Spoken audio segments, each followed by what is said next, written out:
So hey guys, welcome back to my channel. और basically मेरे पास काफ़ी ज़्यादा कमेंट वगैरह आ रहे थे और कॉल्स वगैरह भी आ रहे थे। जो लोग मेरे कांटेक्ट में हैं, जो कि अभी बीटेक के थर्ड सेमेस्टर में हैं, जो कि पिछला बार एलई के थ्रू एडमिशन लिए थे, ठीक है। तो उनके पास एक चैलेंजिंग होगा कि उनका एग्ज़ाम काफ़ी क्लोज आ चुका है, उनको एग्ज़ाम देना है, बट एक उनका पैटर्न नहीं पता है कि किस पैटर्न की तरह से एग्ज़ाम होता है और कॉपी कैसे लिखने पे कितना मार्क्स आएगा, कॉपी पेस्टेड मार्किंग होता है या नहीं होता है, अगर इसमें पासिंग मार्क कितना होता है। ये सारा चीज़ आपको सीखना पड़ेगा, सारा चीज़ आपको जानना पड़ेगा, क्योंकि आपको ये इन सभी चीज़ों के बारे में बिल्कुल ही नहीं पता है। तो मैं इसी के रिगार्डिंग इस वीडियो में बताने वाला हूँ आप लोगों को कि कैसे आप लोगों को सारा चीज़ों को समझना है और कैसे आपको अपना मार्क जो है ज़्यादा से ज़्यादा इम्प्रूव करके आपको लाना है। ठीक है, तो चलिए हम वीडियो को शुरू करते हैं। सो गाइस, ये रहा मेरे पास प्रीवियस ईयर का क्वेश्चन पेपर और इसके थ्रू हम लोग समझने की कोशिश करेंगे। सबसे पहली बात जो आपको जानना चाहिए था, पैटर्न। ठीक है, पैटर्न काफ़ी ज़्यादा इंपॉर्टेंट रखता है आपको एग्जाम के लिए कि किस पैटर्न पे एग्जाम होता है। ठीक है, और हमने जो डिप्लोमा में अभी तक जो पेपर दे रखा है वो किस पैटर्न पे काम करता था और यहाँ का क्या पैटर्न है, वहाँ का क्या पैटर्न था, इन दोनों में कंपेरिजन करके हम लोग समझेंगे कि पैटर्न में क्या डिफरेंस है। ठीक है, तो देखिए, जो हम लोग डिप्लोमा में एग्जाम देते थे वहाँ पे पैटर्न क्या था कि ये 70 नंबर का एग्जाम होता था, बट 3 पार्ट में आपका क्वेश्चन स्प्लिट होता था। पहला पार्ट आपका ऑब्जेक्टिव हुआ करता था, जिसको पार्ट ए बोलते थे, ग्रुप ए भी बोलते हैं हम लोग। ठीक है, दूसरा होता था जिसमें कि हम शॉर्ट क्वेश्चन करते थे 4 नंबर वाला। तीसरा जो होता था वो होता था लॉन्ग क्वेश्चन, जिसमें हम 6 नंबर का करते थे। ठीक है, तो ये 3 पैटर्न में आपको डिप्लोमा का क्वेश्चन होता था।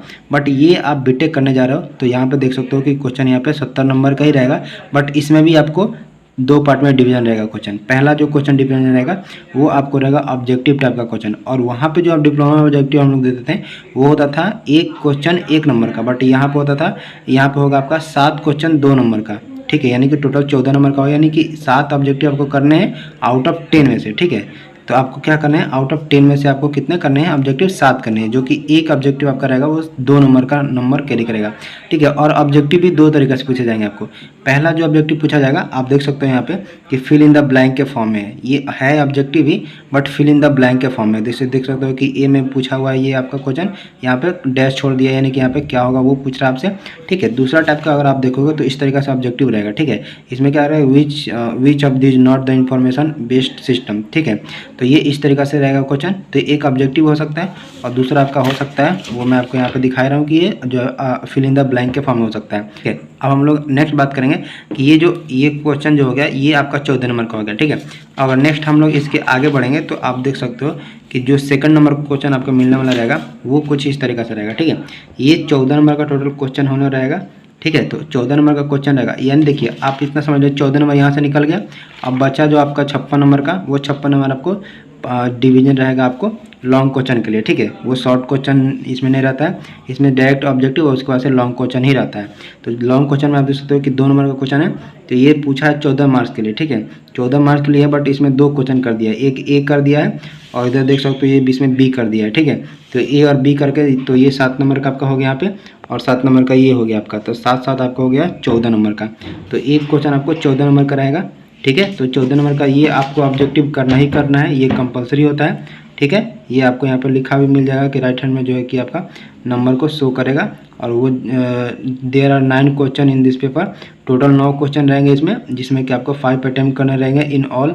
और क्वेश्चन नंबर 1 जो है आपका कंपलसरी रहेगा, यानी कि ऑब्जेक्टिव जो भी रहेगा वो आपको कंपलसरी रहेगा करने के लिए। ठीक है, अब ये इतना आप लोग समझ गया। मैंने अभी आपको दिखाया कि 2 नंबर का जो अभी क्वेश्चन पूछा गया था वो आपको 7 नंबर के करके 2 पार्ट में डिवाइड कर दिया गया था। बट कभी कभी आपके पास ऐसा भी सिचुएशन आएगा कि एक ही क्वेश्चन 14 मार्क्स करेंगे, जैसे कि ये 8 नंबर का क्वेश्चन आप देख सकते हो। ठीक है, ये टोटल आपका 14 मार्क्स का है, एक ही क्वेश्चन है 14 नंबर का है। ठीक है, तो कभी कभी ऐसे भी क्वेश्चन आपसे पूछे जा सकते हैं। ठीक है, या कभी कभी आप देखोगे तो यहाँ पे देख सकते हो कि ये भी 14 नंबर का क्वेश्चन है, डायरेक्टली आपको देखने को मिल जाएगा, जो कि ये क्वेश्चन आप पढ़ सकते हो। 8 नंबर का जो क्वेश्चन है ये मैथ का क्वेश्चन है, आप देख सकते हो डायरेक्टली ये 14 नंबर का है। ठीक है, तो कभी कभी ऐसा होता है कि वो अगर छोटा छोटा क्वेश्चन देगा तो वो 2 पार्ट में डिवाइड कर देगा, तो 7 मार्क करके एक ही क्वेश्चन 14 नंबर का रहेगा, या मतलब एक थोड़ा लॉन्ग क्वेश्चन टाइप का रहेगा, मतलब थोड़ा लेंदी क्वेश्चन रहेगा, लंबा वाला क्वेश्चन रहेगा, तो 14 मार्क्स एक ही नंबर के लिए दे देगा। ठीक है, तो ये 2 पैटर्न में आपको लॉन्ग क्वेश्चन देखने को मिल जाएगा, इसमें शॉर्ट क्वेश्चन नहीं होता, ये मैंने अभी भी आपको बताया, तुरंत बताया था। तो गाइस जैसे कि मैंने अभी आपको बताया था कि टोटल 9 क्वेश्चन है, जिसमें से कि टोटल आपको 5 क्वेश्चन करने हैं। तो एक क्वेश्चन मैंने ऑब्जेक्टिव का कर लिया जो कि कंपलसरी था। तो 5 क्वेश्चन में से एक क्वेश्चन मैंने ये इसको कर लिया, तो मेरे पास जो बच गए वो टोटल आपको अभी करने के लिए बच गए 4 क्वेश्चन। तो 4 क्वेश्चन करने के लिए आपके पास अभी कितना बचे हैं, 2 से लेकर के 9 तक बचा हुआ है। टोटल 9 क्वेश्चन था, तो देख सकते हो ये 9 नंबर का क्वेश्चन है। ठीक है, तो 9 क्वेश्चन में से एक क्वेश्चन कंपलसरी मैंने कर लिया, तो बाकी बचे 4। हमको करने के लिए 4 बचे, बट टोटल इसमें 8 क्वेश्चन और बचे। तो उस 8 में से आपको 4 किसी भी क्वेश्चन का आंसर दे देना है, तो इस पेपर को कंप्लीट आप कर सकते हो। ठीक है, और साथ ही मैं आपको बता दूं कि ऑब्जेक्टिव जब भी बनाना तो एक छोटा सा आप लोग मिस्टेक करोगे, उस मिस्टेक को थोड़ा सा मैं यहाँ पे इलिब्रेट करना चाहता हूँ, उस पर थोड़ा सा आप गौर फरमाना। और ये ऑब्जेक्टिव जो है कि काफ़ी ज़्यादा इंपॉर्टेंट रखता है आपके एग्जाम के लिए। तो चलिए इसको अच्छा से हम लोग समझते हैं। तो जैसे कि देख सकते हो कि ये 1 नंबर का ऑब्जेक्टिव था, मैंने यहाँ पे 1 से लेकर के जे तक लिख दिया है, जो कि आपको कितना होगा 1 2 3 4 5 6 7 8 9 10, यानी टोटल 10 ऑब्जेक्टिव होगा। तो अब आपको क्या करना है कि 10 का 10 आपको आंसर आता है तो आप 10 का 10 करना। ठीक है, अगर 10 में से आपको करना तो कितना है, आपको भी पता है कि 10 में से हमको कितना करना है, 7 ही करना है। बट अगर आपको 10 का 10 कन्फर्म आता है तो आप 10 का 10 कर सकते हो, इसमें कोई दिक्कत नहीं है। बट अगर आपको 10 का 10 नहीं आता है तो आपको 7 ही करना है। ठीक है, ऐसा मैं इसलिए बोल रहा हूँ कि देखिए अब होता क्या है, अब जब ऑब्जेक्टिव टीचर लोग चेक करते हैं तो बेसिकली करते क्या है कि ऊपर से अगर 3 ऑब्जेक्टिव आपका मतलब टोटल आप 10 बनाए हो तो ऊपर से 3 ऑब्जेक्टिव जो है उसको कैंसिल कर देते हैं और काउंट करना यहाँ से स्टार्ट करेंगे, 1 2 3 4 5 यहाँ से काउंट करना स्टार्ट करेंगे। तो यहाँ से इसके बीच में जो ये 7 हो गया, इसके बीच में जो आपका ऑब्जेक्टिव सही होगा उसको आपको मार्क्स के लिए कंसिडर किया जाएगा, ऊपर 3 को आपको नेग्लेक्ट कर दिया जाएगा।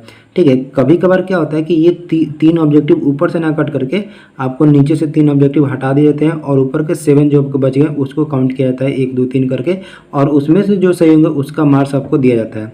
ठीक है, तो इसलिए मैं आपको बता रहा हूँ कि अगर आपको 7 का 7 कंफर्म आता है तो वहीं 7 लगाइए जो आपको सही सही आता है।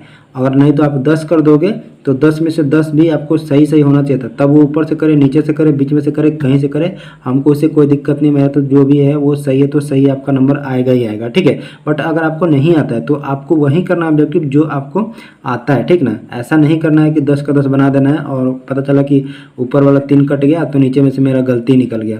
और बिल्कुल सर लोग जो क्वेश्चन चेक करेंगे, प्रोफेसर लोग, वो ऐसा भी नहीं करेंगे कि 10 में से आपको काउंट करेंगे कि कौन सा आपको आता है और कौन सा आपको जो आया है वो सही है और जो गलत है उसको हटा करके जो 7 सही होंगे उसका मार्क्स ऐड करेंगे। ऐसा बिल्कुल नहीं होता है। ठीक है, वो सिंपल क्या करते हैं कि ये जो 10 बनाए हैं आप, ऊपर से 3 काटेंगे, नीचे से 3 काटेंगे, उन पे डिपेंड करता है ऊपर से काटे या नीचे से काटे, बट 3 नेगलेक्ट कर देंगे वो। ठीक है, साथ ही को चेक करते हैं, तो ये इस बात को आप खास ध्यान रखना। ठीक है, तो आई होप कि आप इस चीज़ को समझ गए होंगे। अगर मैं आपसे लास्टली बात करूं कि क्वेश्चन जो मैंने अभी बता दिया वो आपको मैंने ओनली जो बताया है वो बताया है कि पैटर्न, किस पैटर्न पे आपको क्वेश्चन कैसे आते हैं और कैसे नहीं आते हैं।